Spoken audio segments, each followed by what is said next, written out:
She cut the arms of her 11-month-old baby off as a sacrifice to God to stop the apocalypse. Crisp November afternoon in 2004, the quiet suburb of Plano, Texas was shattered by a phone call that would haunt the local police department for decades. It wasn't a call for help, but a report of a discovery, one made by a daycare worker who had grown concerned when Dena Schlosser failed to bring her children in. When the worker called the Schlosser home, Dena answered with a terrifying detached calmness. She stated simply she had cut her baby's arms off. To understand the horror that occurred in apartment 1412, we must look at the fractured psyche of Dena, a woman spiralling into the abyss of postpartum psychosis. Dena had become obsessed with a local fire and brimstone preacher. Her reality had warped into a landscape of demons and divine commands. On that day, she believed she heard the voice of God.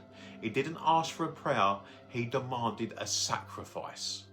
The scene officers encountered upon entering the apartment was a tableau of visceral, unspeakable gore. The air was thick with the copper scent of fresh blood. In the living room, they found Dena. She was sitting in a chair, covered in blood, staring blankly into space while humming a hymn. In her hand, she clutched a bloody knife. She was composed, almost serene, as if the carnage surrounding her was merely a chore completed. In the bedroom, the true extent of the madness was revealed. Her 11-month-old daughter, Margaret, lay on the changing table. Dena had used a 9-inch serrated bread knife to systematically amputate the infant's arms at the shoulders. The attack was not a frenzied stabbing, but a deliberate anatomical dismantling. The baby had bled to death in a matter of moments. The white fabric of her clothing and the surface of the table completely saturated in deep dark red. The brutality was clinical in its execution and chaotic in its motivation. Investigators found no evidence of a struggle from Dena, only the evidence of a woman who had completely severed her ties to the human experience. During her trial, the defence painted a picture of a brain betrayed by biology.